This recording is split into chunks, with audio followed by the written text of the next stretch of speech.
The drone footage swept over the Bitterroot Range at dawn, capturing ridge after ridge of granite peaks that cut into the pale Montana sky like broken teeth. The wind carried no sound but its own voice, raw, unforgiving, ancient.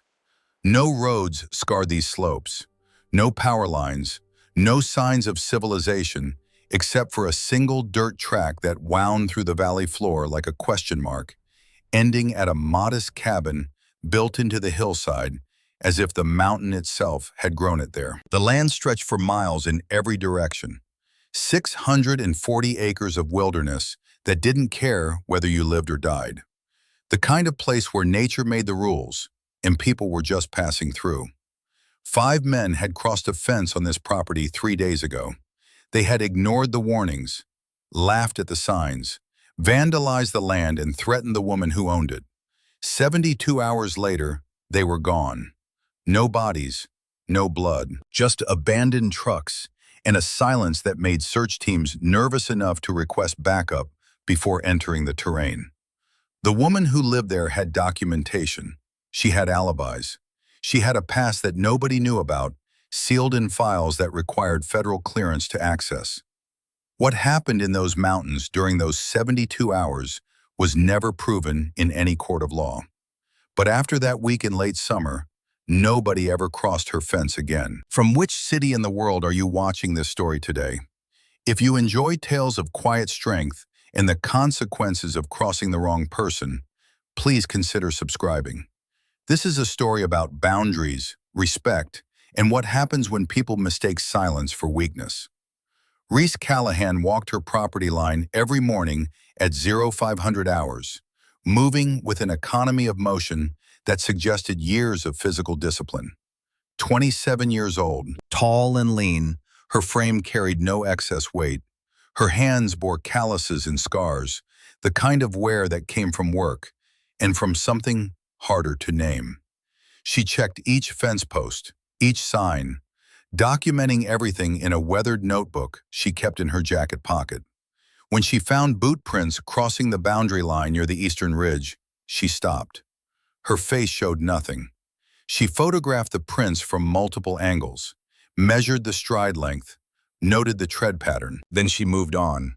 The locals called her that woman who bought the Morrison range. She drove into town once a month for supplies at the general store in Prospect, population 412. She spoke to no one unless necessary, paid in cash, loaded her truck with practiced efficiency, left without small talk. Her routine was precise in ways that would make a drill instructor nod with approval. Morning coffee made the same way every day. 100 pull-ups on a bar mounted in the doorframe. An 8-mile run through terrain that would break most people. Firewood chopped with textbook efficiency, each piece the same size, stacked in geometrically perfect rows. A rifle hung above the fireplace, an M40A6, cleaned regularly, maintained with the care of someone who understood that equipment failure meant mission failure, and mission failure meant death. A single framed photograph sat on the mantel. 8 people in desert camouflage, weapons slung, standing before a transport vehicle. The sun was setting behind them, painting the sky in shades of red and gold.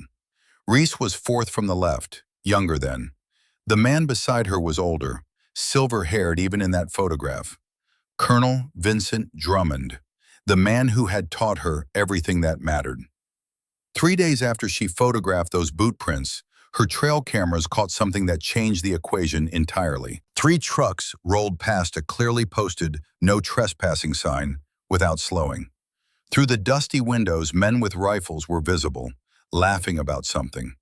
The timestamp showed late afternoon. The GPS coordinates placed them 8 miles deep on her property, far past the point where anyone could claim they had made an innocent mistake. Reese sat in her cabin watching the footage on a laptop, her expression unchanging.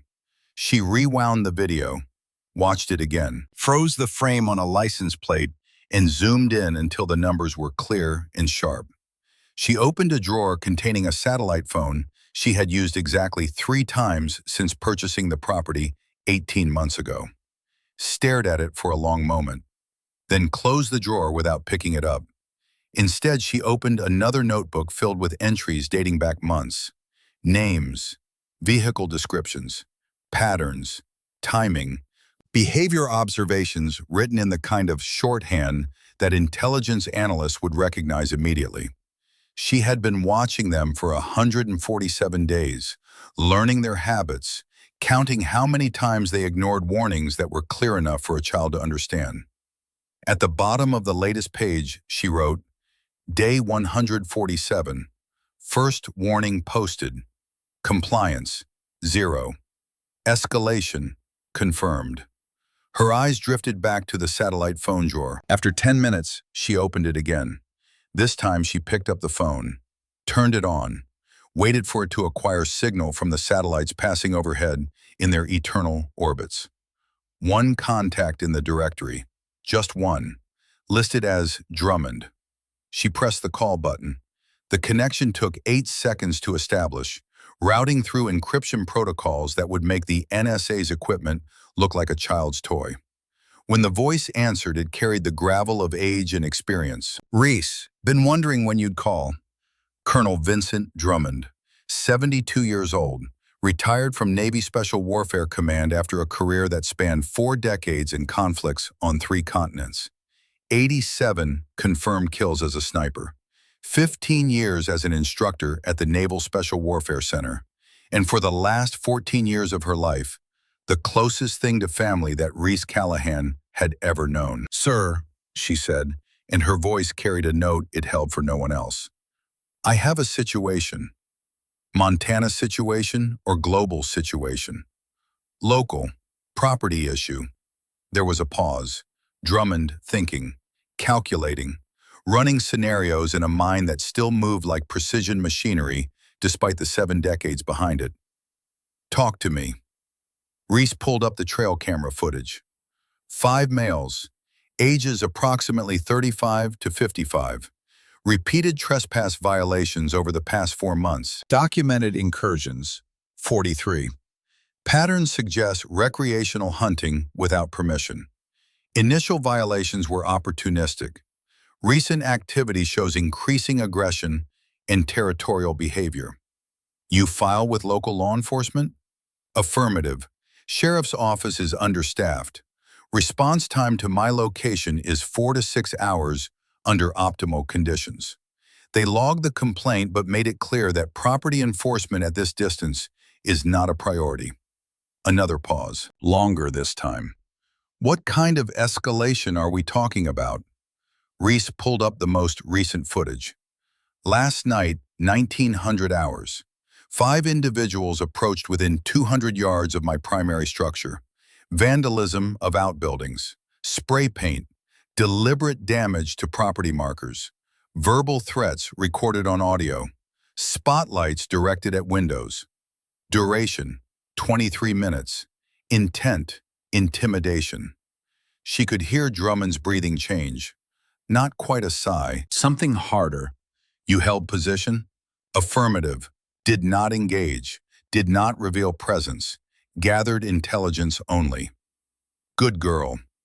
The approval in his voice was slight but unmistakable. You've got 3 options here, Reese. Want to hear them? Yes, sir. Option 1, you sell the property. Take a loss if you have to. Move somewhere with better law enforcement coverage. Sometimes the smart, tactical decision is withdrawal. Reese said nothing. They both knew what her silence meant. Option 2, you accept the situation. Increased security measures, better locks, more cameras. You document everything and hope they get bored or sloppy enough that law enforcement eventually takes action. You absorb the harassment as the cost of living where you want to live. More silence. Option 3, Drummond's voice changed, dropped lower, took on an edge that Reese had heard before, in situations where the mission parameters had shifted from reconnaissance to direct action. You remind them why I spent 14 years teaching you. But if you choose option 3, you need to understand something. There are rules. I'm listening. Rule 1, no killing. You put a body on the ground, that's murder. And all your documentation and all my contacts can't protect you from that. Rule 2. No evidence that points back to direct action on your part. If they get hurt, it's because they made bad decisions in dangerous terrain, not because you forced them into anything. Rule 3. You give them a chance to walk away. Clear warning. Opportunity to withdraw. You only proceed if they ignore that final offer. Reese was quiet for a moment, thinking it through. You're talking about psychological operations. I'm talking about making them understand that your property is not a place they want to be, that the fence line is not a suggestion, that you are not a target. Drummond paused. Do you remember what I told you about the Desert Storm operation in '91? The one with the Iraqi command post. That's the one. 7 officers in a bunker complex. My team had orders to eliminate them. We didn't shoot people, we shot their infrastructure. Radio, water supply, made them believe they were under massive attack. They scattered into the desert. 40 hours later, the desert finished what we started. We never fired a shot at a human target. Mission accomplished. The Wolf Protocol, Reese said quietly. That's what the boys called it afterward. Not because I was hunting them, because I made them believe they were being hunted. And when you believe that, really believe it, you make decisions that get you killed, even when nobody's pulling a trigger. Reese looked at her maps, at the terrain features she had already marked, at the sight lines and the approaches and the kill zones that weren't meant for killing, but for controlling movement and creating fear. You think that would work here? I think 5 men who've been ignoring legal boundaries for months aren't going to respect a conversation or a stern warning. But I think they will respect consequences. Real consequences. The kind that make them wake up at 3 in the morning, wondering if they're safe in their own camp. Drummond's voice softened slightly. But Reese, you need to understand what you're choosing if you go this route. It's not combat. It's not self-defense in the legal sense. It's something else. And you have to live with that afterward. I've lived with worse. I know you have. That's why I'm asking if you're sure. Reese looked at the photograph on the mantel, at the younger version of herself standing next to Drummond in that desert sunset, at the other 6 faces in the frame, people she had trained with, fought beside, trusted with her life. 3 of them were dead now, 2 from combat, 1 from the kind of slow death that comes from bringing the war home inside your head and never being able to unload it. She had come to Montana to get away from all of that, to find something like peace, to build a life that didn't involve watching people through a scope and making calculations about wind speed and bullet drop and how much lead to give a moving target. But some things follow you, no matter how far you run. If I do this, she said slowly, I need guidance, real time if possible. You willing to walk me through it? Reese, I'm 72 years old and I live in a retirement community in Virginia where the biggest excitement is bingo night. You think I'm going to say no to one more operation? Despite everything, she almost smiled. Thank you, sir. Don't thank me yet. We've got work to do. First thing, you need to know everything about these 5 men. Not just their names and their trucks. I mean everything. Family, jobs, skills, weaknesses, psychology. You can't manipulate behavior if you don't understand motivation. I have most of that already. Of course you do. Send me what you've got. I'll review it and we'll talk tomorrow at 0600 your time. And Reese, get some sleep tonight. Once this starts, you won't get much for a while. The call ended. Reese sat in the darkness of her cabin, listening to the wind outside and the subtle sounds of the mountain settling into night. Somewhere out there, 8 miles deep on her property, 5 men were probably sitting around a campfire, drinking beer, congratulating themselves on how they had scared the woman who thought she could tell them what to do. They had no idea what was coming. She stood and walked to the locked case she kept under her bed. Inside was equipment that didn't belong in a civilian home. Night vision optics, range-finding binoculars, a tactical vest with insignia so faded they were barely visible in dim light. the trident that marked her as a Navy SEAL, one of the first women to complete the program and survive the selection process that broke most men who attempted it. Her hand hovered over the vest. She paused, motionless for several seconds, remembering what it had felt like to wear it. The weight, the responsibility, the absolute certainty that came with being part of something larger than yourself. Then she closed the case without removing anything. Not yet. Instead, she opened another drawer. The worn moleskin notebook was different from the others. Smaller, black, filled with technical calculations and tactical observations, written in a shorthand that would be meaningless to anyone who hadn't spent years in military intelligence. Names, vehicle descriptions, movement patterns, frequency of violations, behavioral observations. At the bottom of the latest page, she wrote in careful script, Day 147, final warning posted, protocol selection, Wolf, Drummond advised, proceed 0400. Then she set her watch alarm for 4 in the morning and sat in the dark, waiting. The hunting camp was professional in its setup. 5 men in their 30s to 50s had established position 8 miles inside Reese's boundary line, far from any road, deep in terrain that required ATVs to access. They had portable butchering stations, high-end rifles with expensive optics, solar charging stations for their electronics. These were not amateurs playing at wilderness survival. The camp was organized and efficient, clearly the work of people who had done this many times before. They field-dressed in elk with practiced movements, no wasted motion, no hesitation, each man knowing his role in the process. One of them tossed an empty beer can into the stream that ran past their camp. Another walked to one of Reese's property markers and urinated directly on it, laughing as he did. The casual disregard was captured in perfect high definition by one of the trail cameras Reese had positioned to cover this exact area. Trent Holloway was the leader, 52 years old, weathered and confident in the way of men who had spent their lives convincing others to follow them. He had done 2 tours as a Marine, discharged under circumstances that were murky in the official records, but clear enough if you knew where to look. Domestic violence arrests, bar fights, a pattern of aggression that had followed him into civilian life.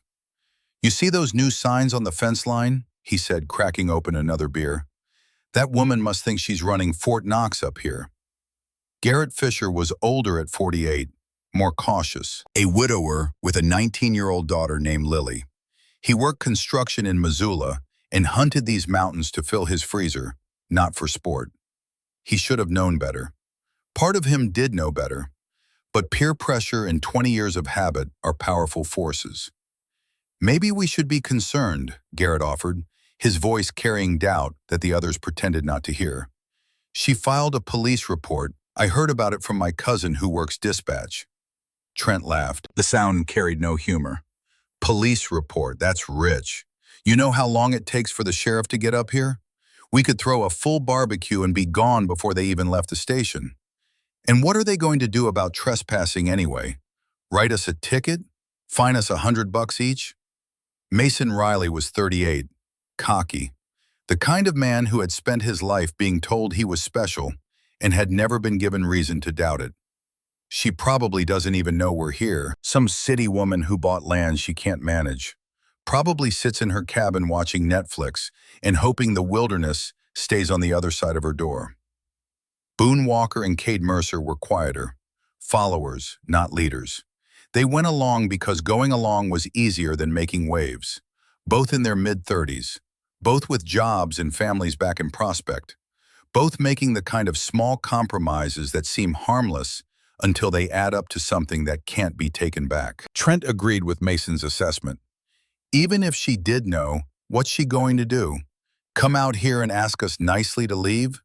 Flash a can of pepper spray? More laughter. The kind that men share when they think they're among friends and no one is keeping score. Garrett tried one more time. "I'm just saying, those signs mentioned surveillance. Active surveillance. That means cameras. That means evidence." "Evidence of what?" That we walked on public land? These property lines up here are a joke. Half of them aren't even surveyed properly. Any lawyer worth his retainer could argue we thought we were on national forest. Trent tossed his own beer can into the bushes. We've been running these mountains for 15 years. Nobody's ever stopped us. Some woman with a fence and a sign isn't going to change that now. What Trent Holloway didn't know, what none of them knew, was that every word of this conversation was being recorded in crystal clear digital audio. That the woman they were dismissing as irrelevant had been watching them for months with equipment that could count the hairs on their heads from 1,000 yards away. That she had already built a psychological profile of each man that would let her exploit their fears with surgical precision. And that in approximately 6 hours, she was going to begin an operation that would make them regret every single choice that had led them to this moment. The night deepened. The temperature dropped.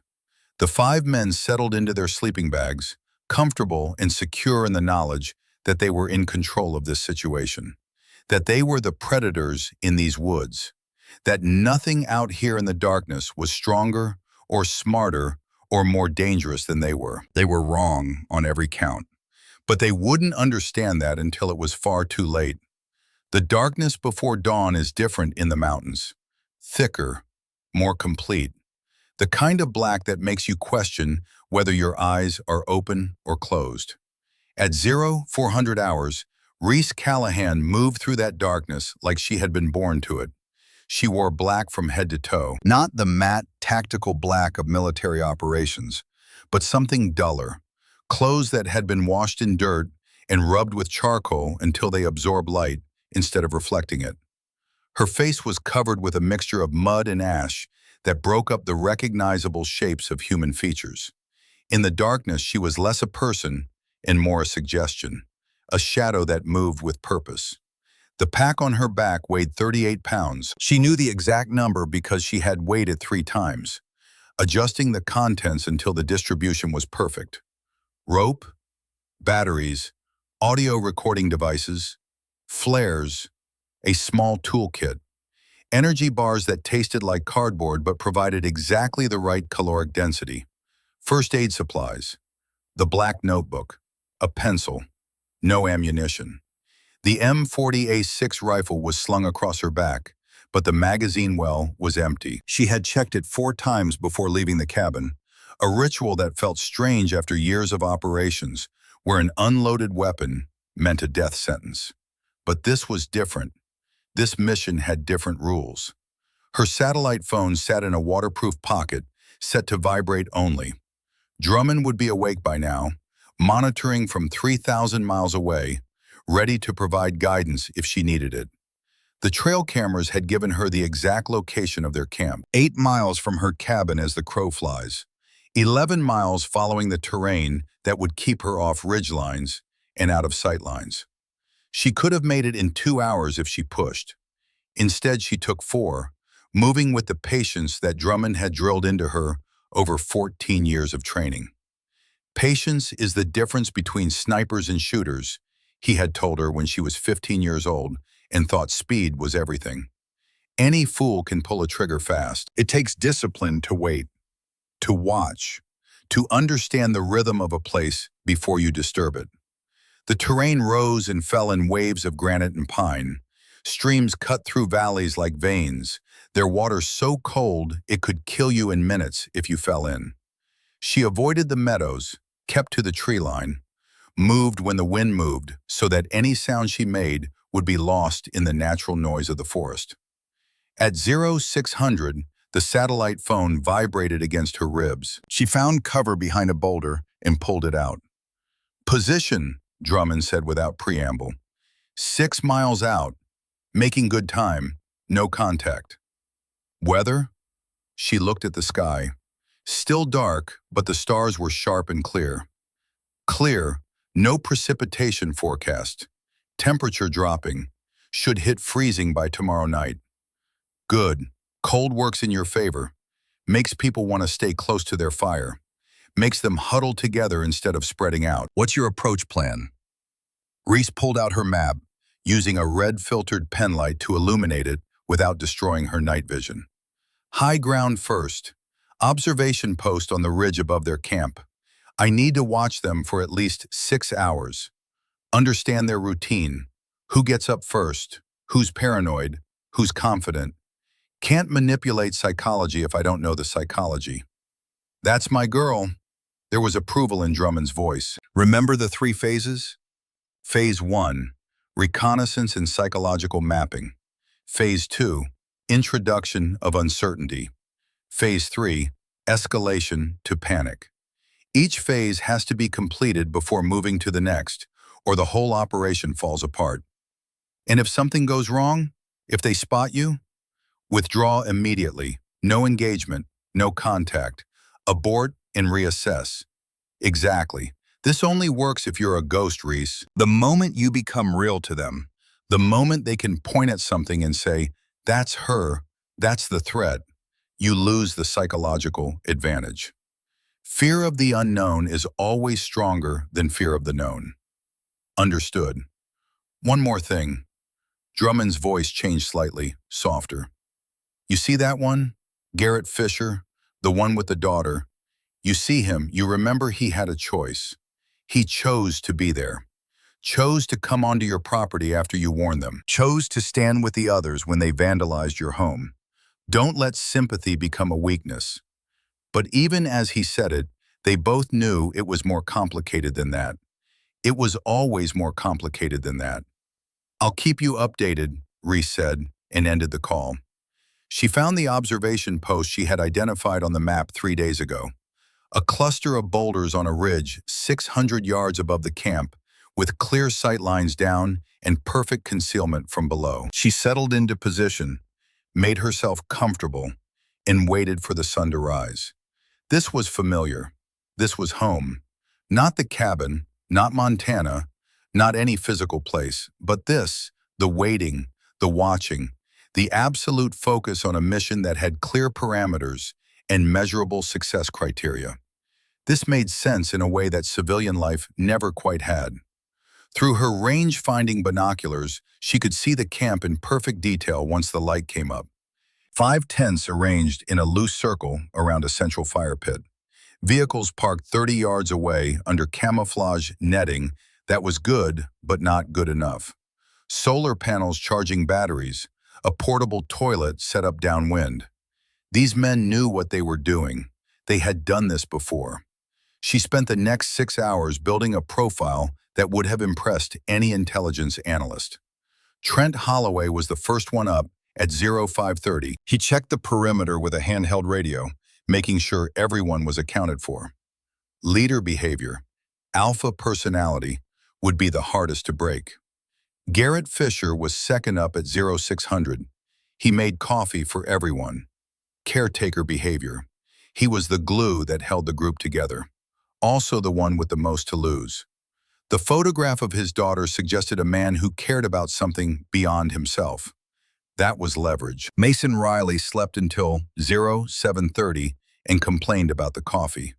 Entitled, weak, would break first under pressure. Boone Walker and Cade Mercer were followers.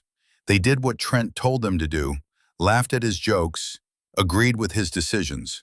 No independent thought. They would follow whoever seemed strongest. At 1300 hours, Reese made her first move. She had positioned audio playback devices during her approach, small speakers powered by long-life batteries, hidden in the forest at strategic points around the camp. The technology was simple, but the effect would be psychological. She activated the first device 300 yards from camp. The recording played at barely audible volume, just a branch cracking. The kind of sound that happens 1,000 times a day in any forest. Natural, explainable. But this crack happened at the exact moment when all 5 men were sitting around the fire, eating lunch. The exact moment when the forest was otherwise silent. Through her binoculars, she watched Trent's head turn toward the sound. Watched him pause mid-sentence. Watched the other men notice his reaction. "You hear that?" Boone said. Trent nodded slowly. "Probably an elk." They went back to eating, but the ease had left the conversation. They were listening now, paying attention to the forest in a way they hadn't been 5 minutes earlier. Phase 1 had begun. At 1500 hours, she activated the second device. Closer this time, 200 yards. The recording was different. Footsteps, human footsteps, slow and deliberate, moving through underbrush. The sound played for 8 seconds, then stopped. All 5 men were on their feet immediately. Trent grabbed his rifle. Mason looked around like he expected someone to step out of the trees. Garrett's face had gone pale. "Somebody's out there," Mason said, and his voice had lost all its earlier confidence. Trent's jaw was tight. Could be a hiker, could be Forest Service. 8 miles from the nearest trail? Garrett shook his head. Nobody hikes out here. They spread out, started moving toward where the sound had come from. Reese watched through her scope, her breathing slow and controlled as they searched the area. They found nothing, of course. The device was hidden too well. After 20 minutes, they gave up and returned to camp. But the damage was done. They were nervous now, jumping at shadows.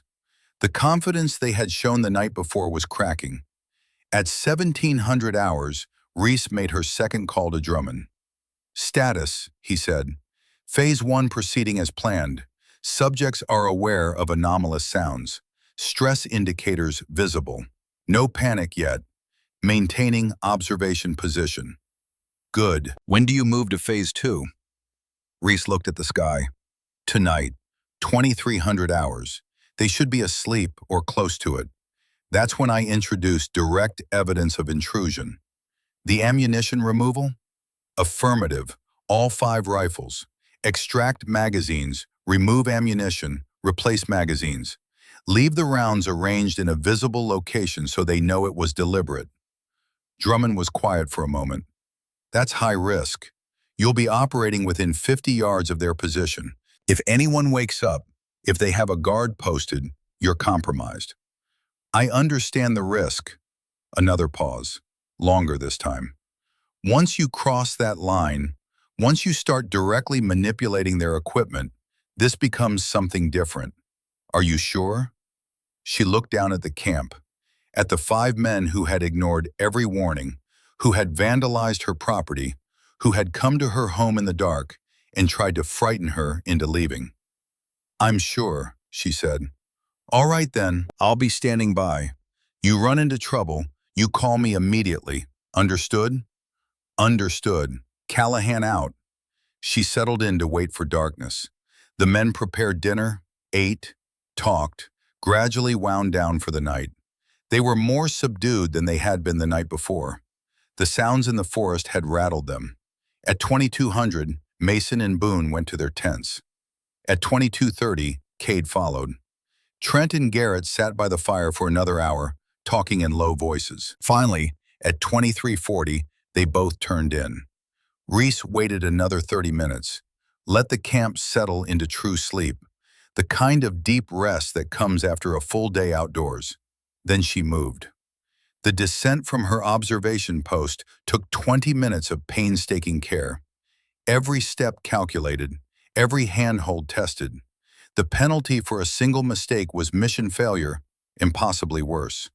She approached the camp from downwind. The fire had burned down to coals. The only light came from the stars overhead. She pulled out her night vision monocular. The world turned green and bright. 5 rifles leaned against a makeshift rack near the fire pit. Convenient. Almost too convenient. These men had gotten sloppy because nothing had ever punished them for being sloppy. Reese moved to the first rifle, a Remington 700 with a decent scope. She removed the magazine with practiced ease, the click sounding impossibly loud, but not loud enough to wake anyone. Extracted the 4 rounds inside, set them aside, replaced the empty magazine, moved to the next rifle. The second rifle was a Ruger American, 5 rounds. Extract, set aside, replace. The third was another Remington, 4 rounds. The fourth was a Winchester XPR, 3 rounds. The fifth was a Weatherby Vanguard, 5 rounds. 21 rounds total. She arranged them in a neat row on a flat rock next to the fire pit, perfectly aligned, impossible to miss. A message that said, "I was here while you slept. I could have done anything. I chose to show you mercy." Then she pulled out a small note card she had prepared earlier. The message was printed in block letters. "Warning, you were vulnerable.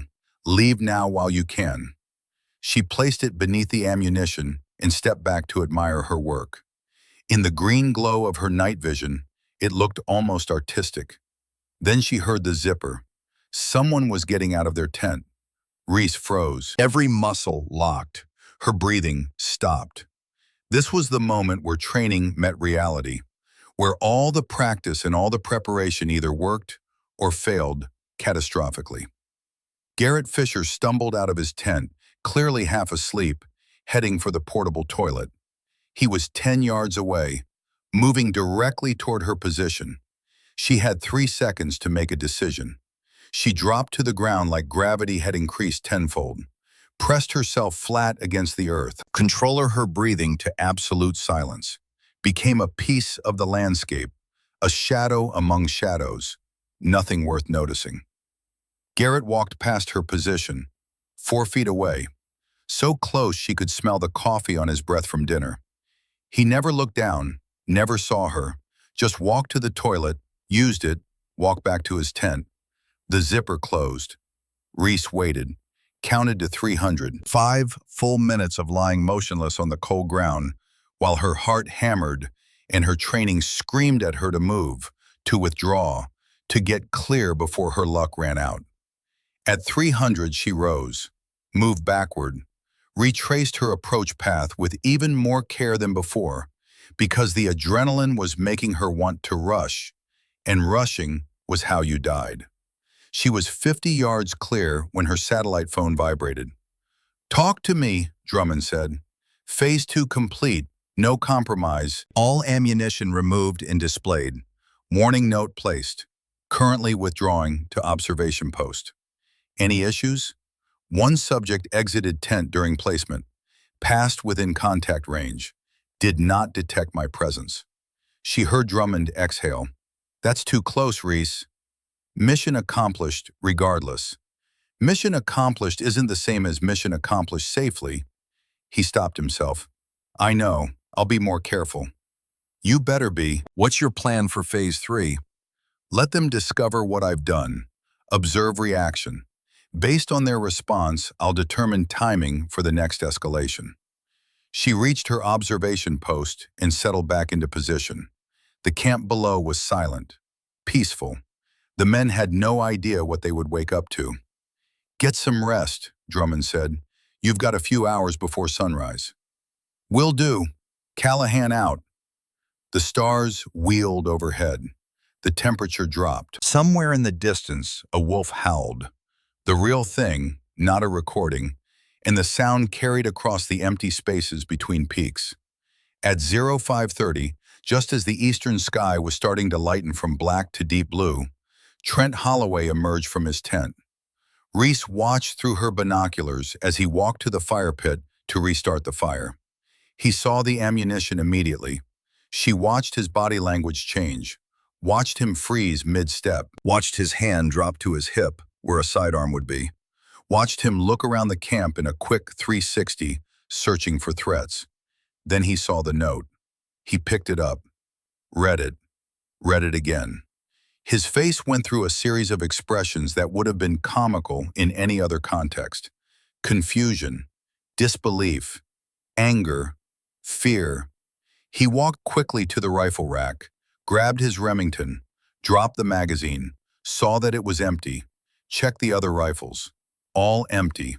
"Everyone up, now! Get up now!" The shout tore through the morning quiet like a gunshot.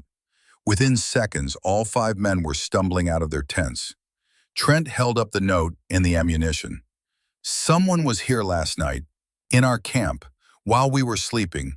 They took every round out of every rifle and left this." Mason's face went pale. "What do you mean someone was here? We had 5 guys sleeping 10 yards apart. Nobody could..."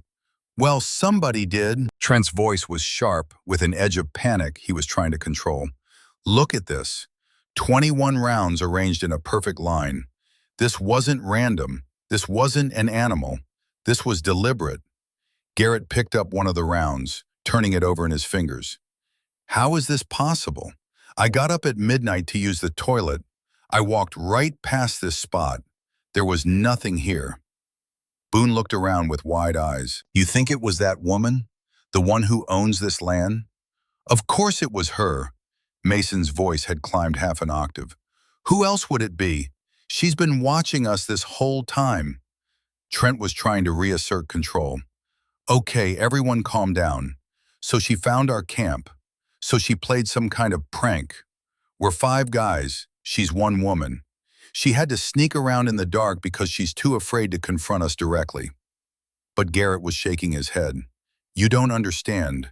Look at how the rounds are arranged. Look at the note. This wasn't a prank. This was a message. She's telling us she could have done anything while we slept. She could have hurt us. She chose not to. This is a warning. A warning? Trent grabbed the note and crumpled it. I don't get warned off my hunting grounds by some woman playing tactical games. We're not leaving. Maybe we should. Garrett's voice was quiet but firm. Maybe we should take the warning and go home. No way. Mason had recovered some bravado. We're not going to let her chase us off. I say we find her, track her down. Reese lowered her binoculars, processing what she was hearing. The group was fracturing. Garrett wanted to leave. Mason wanted to escalate. Trent was caught between his pride and growing uncertainty. This was progressing faster than expected. The psychological impact of waking up to discover that someone had been in your camp, had touched your weapons, had stood over you while you slept. That was primal fear. She pulled out her phone and sent a text to Drummond. Phase 2 reaction, group fracturing. Primary subject resisting withdrawal. Recommend proceeding to Phase 3 ahead of schedule. The response came back 90 seconds later. Concur. Subjects in heightened stress state. Optimal conditions for Phase 3 introduction. Proceed with caution. Remember, ghost protocol only works if you remain a ghost. The 5 men argued for 20 minutes. Finally, Trent made a decision. We're staying, but we're doing it smart. From now on, someone's awake at all times. We set a watch rotation. We check the perimeter every hour, and tomorrow morning, we pack up and move to a new location deeper in the forest. It was exactly the wrong decision. Exactly what Reese had hoped he would decide. Moving deeper into the forest meant moving further from help, meant isolating themselves even more. Garrett tried one more time. Trent, this is a bad idea. We should leave. I'm not running from some woman who thinks she owns the mountains, Trent said flatly. End of discussion. Garrett looked at the other men, searching for support. Found none. They were scared, but they were more scared of looking weak in front of each other. Male ego, Reese thought, the most predictable force in human psychology. The sun climbed higher. In the camp below, 5 men tried to convince themselves they were still in control. They were wrong. Phase 3 would begin tonight, and after Phase 3, there would be no going back for any of them. The second night came faster than the 5 men wanted it to. They had spent the day in a state of heightened alertness that exhausted them more than any physical labor could have. Every sound in the forest became a potential threat. Every shadow held menace. Trent had organized them into a watch rotation. 2 hours on, 8 hours off, cycling through all 5 men. It was a good plan on paper, but Reese Callahan had spent 12 years learning how to defeat exactly these kinds of defensive measures. She knew that watch rotations created predictable patterns, knew that scared men got tired, and tired men made mistakes. She had moved her observation post during the day. Now she was positioned on a different ridge, 300 yards from their camp instead of 600, with better sight lines and multiple escape routes. The closer position was riskier, but Phase 3 required precision. At 2200 hours, she activated the first of 5 audio devices positioned throughout the forest in a careful pattern around their camp. This one was 200 yards to the north. The recording was simple. Footsteps. Slow, deliberate footsteps moving through underbrush. Walking in a circle around the perimeter. Mason was on watch. She saw him through her night vision scope, sitting by the fire, trying to look alert but fighting to keep his eyes open. When the footsteps started, his head snapped up. He stood quickly, nearly dropping his rifle. Turned toward the sound, strained to see into the darkness beyond the firelight. The footsteps continued for 30 seconds, then stopped. Mason waited, every muscle tense. When nothing else happened, he relaxed slightly, probably telling himself it was just an animal. Then Reese activated the second device. This one was to the east. Same recording, footsteps circling, maintaining the same distance from camp, moving at the same measured pace. Mason's head whipped toward the new sound. Now he was truly frightened. One set of footsteps could be explained away. 2 sets, coming from different directions, maintaining a perfect perimeter. That was something else entirely. He moved to Trent's tent and shook it. "Trent, wake up! Something's out there!" Trent emerged, groggy and irritated. "What are you talking about?" "Listen." They both stood silent. The footsteps had stopped. The forest was quiet except for the wind and the crackling fire. "I don't hear anything," Trent said. "It was there. Footsteps walking around the camp from 2 different directions." Trent looked at Mason like he was trying to decide if the younger man was losing his mind. "You sure it wasn't just deer?" "Deer don't walk in circles around a camp." Before Trent could respond, Reese activated the third device. South side. The footsteps began again, deliberate and unhurried. Both men froze. Now Trent heard it too. His face changed. The skepticism drained away, replaced by something harder to read. Not quite fear yet, but close. The dawning realization that they were not alone, and that whoever was circling their camp was doing it intentionally. "Get everyone up," Trent said quietly. "Right now." Within 5 minutes, all 5 men were awake and armed. They stood in a tight cluster near the fire, rifles pointed outward. The footsteps had stopped, but the silence was worse. "Who's out there?" Trent shouted into the darkness. His voice sounded smaller than he probably wanted it to. "Identify yourself." No response, just the wind moving through the pines. "This is private property," he tried again, which would have been funny if the situation weren't so tense. They were on someone else's private property. "You need to leave immediately." Still nothing. Garrett's voice was shaking. "It's her. It has to be. She's out there watching us right now." "One woman?" Mason's bravado was back, fueled by fear. "There's 5 of us. Let's go find her." "Nobody's going anywhere," Trent said, but his voice lacked conviction. They stood like that for 20 minutes. Gradually, exhaustion crept back in. When nothing else happened, Trent made the decision to return to the watch rotation.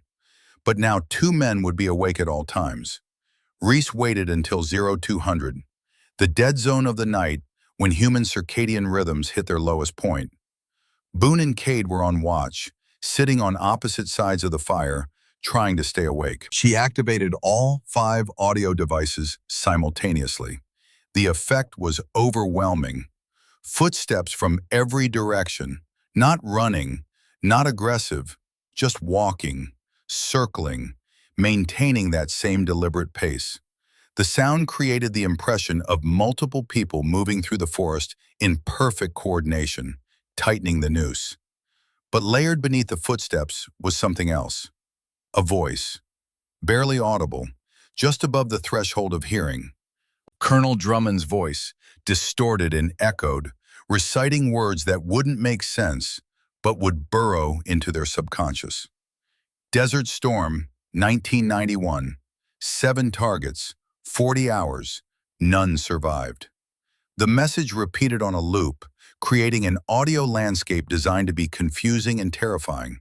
The men wouldn't be able to identify the words clearly. They would just hear the suggestion of a voice speaking from the darkness. All 5 men were on their feet within seconds. This time, nobody bothered with shouts or challenges. They knew who was doing this, knew it was deliberate. "We need to leave," Garrett said, his voice cracking. "Right now. Pack up and get out." "It's the middle of the night," Trent shot back. "We'd be stumbling in the dark. That's what she wants. We stay here where we have fire and light and wait for dawn. She's been in our camp once already. She can do it again. Then we stay awake, all of us. We watch each other's backs until sunrise." The footsteps continued for another 3 minutes, then stopped all at once. The silence that followed was profound. The 5 men stood in their circle, rifles pointed outward, waiting. Nothing happened. Reese had already moved. While they were distracted, she had closed the distance. She was now 50 yards away, concealed in thick brush, watching them through her night vision while they stared uselessly into darkness their eyes couldn't penetrate. She pulled out a small device that looked like a modified camera flash. Military-grade photostrobe, capable of producing 2.3 million candle power in a single burst. She had positioned 5 of these devices in the trees during the previous day's reconnaissance. At 02:15, she triggered all 5 strobes at once. The night turned to day for exactly 1/10 of a second. 5 massive bursts of light from 5 different directions, synchronized perfectly, creating the impression of lightning strikes, or explosions, or something supernatural. They opened fire, not at any specific target, just shooting into the darkness where the lights had been, their training and common sense completely overwhelmed by panic. 30, 40, 50 rounds poured out into the forest in every direction. The muzzle flashes strobed. Spent casings hit the ground like brass rain. Then silence. The shooting stopped. The men stood panting, eyes wide, realizing what they had just done. "Did we hit anything?" Mason asked, his voice high and thin. Trent's hands were shaking. "I don't know. I don't know what I was shooting at." "Jesus Christ," Cade whispered. "What is happening?"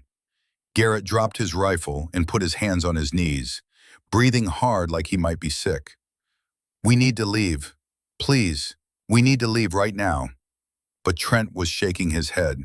"We can't navigate in the dark. We'll get lost. We have to wait for light." "Then what do we do until then?" Nobody had an answer. They gathered closer to the fire, feeding it more wood until the flames rose high. It didn't help much. The forest was vast and the light was small. Reese withdrew to her observation post and called Drummond. "I heard shooting," he said without preamble.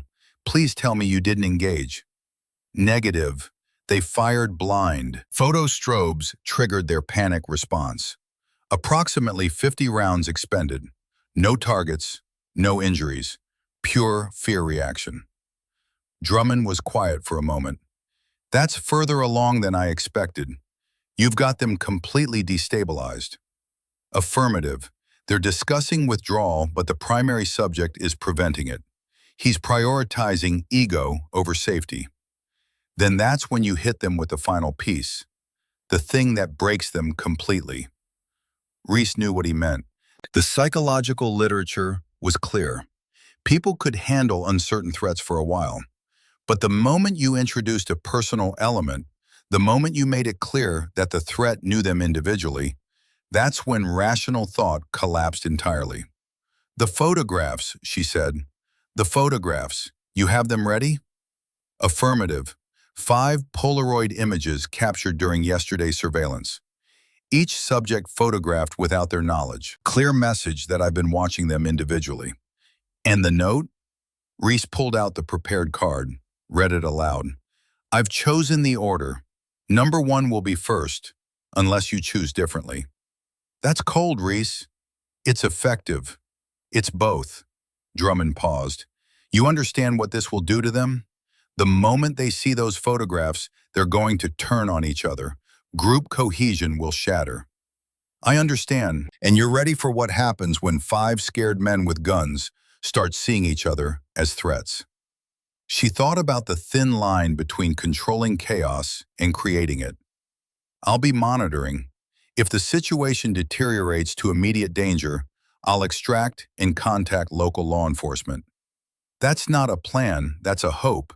But I know you well enough to know I'm not going to talk you out of this. So be careful. Scared people are unpredictable, and unpredictable people get other people killed. Understood. Callahan out. She waited until 0400, the darkest hour. The men were still awake, still clustered around their fire, but exhaustion was winning. They were starting to nod off despite themselves, because the human body can only maintain peak alertness for so long. Reese moved down from her observation post with the photographs in a waterproof envelope. She approached from downwind, got within 30 yards, 20, 10. The photographs were mounted on stiff cardstock. Each one showed a different man engaged in some private activity. Mason urinating against a tree, Boone examining a blister, Cade writing in a journal, Trent counting money from his wallet, Garrett looking at the photograph of his daughter that he kept in his breast pocket. Innocent activities, private moments, but captured by someone they had never seen, never heard, never detected. Each photograph had a number written in red marker in the corner, 1 through 5. Trent was number 1. Reese selected a tree visible from the fire but outside their defensive perimeter. Used tape to attach all 5 photographs to the trunk at eye level. Put the note card above them. Then she withdrew as silently as she had come. At 0530, as the sky was just beginning to lighten, Garrett stood to stretch his legs. His eyes swept the tree line out of habit. He saw the photographs. For a moment, he just stared. Then understanding hit him like a physical blow. "Oh my God," he said, his voice strangled. "Trent, you need to see this." The other men looked up, followed his pointing finger, saw the photographs gleaming in the pre-dawn light. They approached slowly, as if the photographs might be dangerous to look at. When they got close enough to see the details, to recognize themselves, to see the numbers, to read the note, the effect was immediate and devastating. Mason stumbled backward. "She's been watching us. Jesus Christ, she's been watching us the whole time." Boone's face had gone gray. "When did she take these? I never saw anyone." Cade was staring at his photograph with horror. "She was close enough to take pictures, close enough to touch us, and we never knew." But it was Trent's reaction that Reese was watching most carefully. The man who had been so confident, who had insisted they stay, who had refused to show fear. He was staring at his photograph with the number 1 next to it, and his hands were shaking so badly he could barely hold his rifle. "I'm number 1, he said quietly. "She's going to start with me." "Start what?" Garrett demanded. "It means we're being hunted."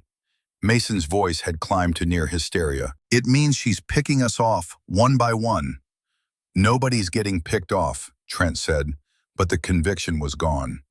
"This is psychological warfare. She's trying to scare us." "Well, it's working." Boone grabbed his pack. "I'm done. I'm out. You guys can stay, but I'm walking out right now." "In the dark? Through terrain you don't know?" "I'll risk it. Better than sitting here waiting to be number 1 or 2 or whatever." Garrett was pulling down the photographs, studying them with desperate attention. His hand stopped when he got to his own photograph, the one showing him looking at the picture of his daughter. "She knows about Lily," he said softly. "She knows I have a daughter. She's been close enough to see what's in my wallet." The implications hung in the air. If she had been that close, what else could she have done? What else had she chosen not to do? Trent was trying to salvage the situation. "Okay, new plan. We pack up right now. We don't wait for full light. We navigate out using GPS. We stay together. We watch each other's backs. And we get the hell out of here." For once, nobody argued. They moved with frantic energy, throwing gear into packs, taking down tents, loading vehicles with none of the organization they had shown setting up. Everything was driven by a single imperative: leave, get out. At 0600, they were ready to move. 3 vehicles, 5 men, a plan to drive out together, stay in visual contact, don't stop until they hit pavement. They made it 300 yards before the road exploded beneath them. Not literally, but the simultaneous detonation of all 3 vehicles' tires, triggered by military-grade spike strips that Reese had positioned during the night and remotely activated from her observation post, sounded like a controlled demolition. The precision was the terrifying part. Not all at once when they started driving, not randomly as they hit different points, but exactly 300 yards from camp. Far enough that they thought they were escaping, close enough that walking back would be admitting defeat. Reese had calculated it perfectly, had watched them load the vehicles, start the engines, begin their retreat, had waited until hope had started to bloom in their chests. Then she'd press the button on her remote detonator. The message was clear. I'm not chasing you. I'm hurting you. The trucks lurched to a stop, rims grinding into dirt. The 5 men sat in their vehicles for a moment, stunned. Then Trent got out to inspect the damage. The others followed. They stared at the shredded tires, at the professional-grade spike strips, at the wreckage of their escape plan. She did this, Mason said. She knew we would run, and she blocked the only way out. Garrett was looking around with wild eyes. Where is she? Why doesn't she show herself? What Reese wanted was for them to understand consequences, to understand that boundaries meant something, that warnings were not suggestions, that a woman alone was not the same thing as a woman helpless. But she couldn't tell them that.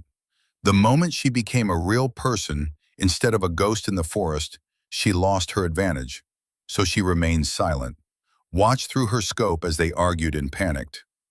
We walk out, Trent finally decided. 8 miles to my property line, another 4 to the main road, 12 miles. We can make that by nightfall. 12 miles through her territory? Cade shook his head. She'll pick us off one by one. She hasn't killed anyone yet, Garrett pointed out, and there was something desperate in his voice, something hopeful. She's had chances. She's been close enough, but she hasn't. Maybe she won't. Maybe if we just leave quietly, she'll let us go. Or maybe she's saving it for when we're spread out, Mason countered. They stood in a circle. 5 men who had been so confident 72 hours ago, now reduced to frightened animals trying to find a way out of a trap they had walked into voluntarily. Finally, Trent made the decision. We walk, together. Nobody separates. We move fast. And if we see her, we... He stopped, realizing he didn't know how to finish that sentence. What would they do? Shoot her? That would be murder. Talk to her? After everything they had done, what possible conversation could they have? We just get out, he finished lamely. That's all we need to do. They gathered what they could carry and started walking. Left behind the vehicles, the camping equipment, the rifles with no ammunition, everything that had seemed important a few days ago. Walked with the desperate energy of men who knew they had made terrible mistakes and were hoping it wasn't too late to escape the consequences. Reese followed at a distance, not to attack them, not to hurt them, just to make sure they kept moving in the right direction. Away from her property, away from land they had no right to be on. She watched them stumble through the forest, watched them argue, watched the group cohesion begin to fracture under stress. At 1400 hours, approximately 8 hours into their walk, Mason made a decision. He saw an opportunity when the others were distracted checking a map, and he took it. Broke away from the group, started running perpendicular to their course, crashing through underbrush with all the subtlety of a wounded elk. Mason, get back here, Trent shouted, but Mason was gone, convinced that his best chance of survival was to stop being number 4 and start being a solo target in terrain he thought he could navigate. He was wrong. On both counts. Reese didn't follow him, didn't need to. Mason was running blind, panicked, making every mistake that people made when they let fear override training. He would exhaust himself within an hour, would get disoriented, would realize too late that he had no water, no supplies, No plan beyond run. The other four continued without him. They were down to 4 men now, and the loss made them feel more vulnerable, made them walk faster, made them jump at every sound. At 1800 hours, as the sun was dropping toward the horizon and the temperature was beginning to fall, they reached the boundary line. Reese's fence. The signs they had ignored so many times before, they crossed it without hesitation, kept walking, didn't stop until they hit the main road 2 hours later, stumbling out of the forest like refugees from a war zone. A passing motorist saw them, called the sheriff. By 2200 hours, all 4 men were being interviewed by Sheriff Lucas Brennan, trying to explain what had happened without admitting to all the laws they had broken. Reese watched from a distance as the patrol cars arrived, as the men gave their statements, as Brennan tried to make sense of a situation that made no sense. She remained in the forest, invisible, documenting everything with her camera, building her defensive case in case she ever needed one. Mason's body would be found 6 weeks later, 18 miles from where he had separated from the group, in a ravine on the Montana side of the state line. The medical examiner would rule hypothermia. He had run until he couldn't run anymore, then collapsed as his core temperature dropped and his body shut down. No signs of violence, no evidence of foul play, just a man who had made bad decisions in dangerous terrain. The other 4 would tell their stories to law enforcement, to friends, to anyone who would listen. Would talk about the woman in the mountains who had hunted them, who had gotten into their camp without being detected, who had driven them out of the forest in terror. But they would never file charges, never pursue legal action, because to do that they would have to admit to trespassing, to vandalism, to harassment, to all the things they had done that precipitated everything that followed. And because somewhere deep down, they knew that Reese Callahan had given them something the law never could have, a second chance. She could have killed them, could have made them disappear in terrain that held secrets for decades. Instead, she had let them run, let them choose their own fates, let natural consequences teach them what legal consequences never had. Epilogue. 3 years later. 3 years after that night, nobody had crossed Reese Callahan's fence line again. The local hunting community had absorbed the lesson on a fundamental level. That woman who lived on the Morrison range was not to be trifled with. Her signs meant something. Her boundaries were real. Wildlife populations in the sector had increased measurably. Elk herds were using traditional migration routes they had abandoned. The forest was healing in ways that statistical analysis could measure, but struggled to explain to anyone who didn't understand what happens when human pressure is removed from a landscape. Reese continued to walk her property line every morning, continued to maintain her fence and her signs and her defenses. But the tension had gone out of it. The cabin felt more like a home now and less like a forward operating base. Colonel Drummond visited once, made the long drive from Virginia to see the place she had fought so hard to protect. They sat on her porch and watched the sun set over the peaks. 2 warriors who had found something like peace in the aftermath of battles that most people would never know had been fought. "You did good work here," Drummond told her, his voice carrying approval that meant more than any medal ever could. Reminded them that some lines matter, that some people will enforce boundaries when the law can't or won't. "I just wanted to be left alone," Reese said. "I know, but sometimes being left alone requires making people understand that leaving you alone is in their best interest." He paused. "You sleep okay these days?" She thought about that, about the nightmares that had plagued her for years after leaving the service, about the faces of people she had killed through a scope, doing jobs that nations required but didn't want to acknowledge. "Better than I used to," she admitted. "Some nights anyway. That's all any of us can ask for." They sat in comfortable silence as the stars emerged. Somewhere in the distance, a wolf howled. The real thing, not a recording, not a psychological operation, just the mountain being the mountain. And for the first time in longer than she could remember, Reese Callahan felt something that might have been contentment, Or if not contentment, at least the absence of the constant vigilance that had defined most of her adult life. She had drawn a line, had made it mean something, had enforced it without killing anyone, without becoming the monster that wars sometimes required you to be. The boundary held. And that, in the end, was all she had ever wanted. But sometimes, late at night when the wind was quiet and the mountain held its breath, Reese would take out the photograph that Sheriff Brennan had returned to her, the one of Lily Fisher, 19 years old, smiling at a camera her father had held. She kept it in a drawer, not displayed, not destroyed, just kept. Drummond had asked her once if she regretted giving Garrett the chance to leave, if she wished she'd done something different when he'd stumbled past her in the dark that night, 4 feet away, close enough to touch. "No," she'd said. "I gave him a choice. He made it. But you think about it. I think about all of them. That's the price of winning without killing. You remember every face, every choice they made, every moment they could have walked away." Drummond had nodded. "Good. The day you stop thinking about it is the day you become something else, something worse." She looked at Lily's photograph one more time, then put it back in the drawer, closed it, locked it.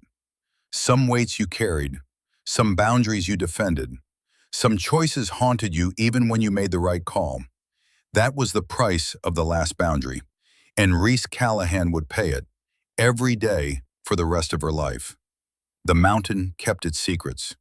The fence held its line. And in a small cabin at the highest defensible point on 640 acres of Montana wilderness, a 27-year-old woman who had once been one of the most dangerous snipers in the United States Navy lived quietly, maintaining her boundaries and her peace with the same precision she had once used to eliminate threats half a world away.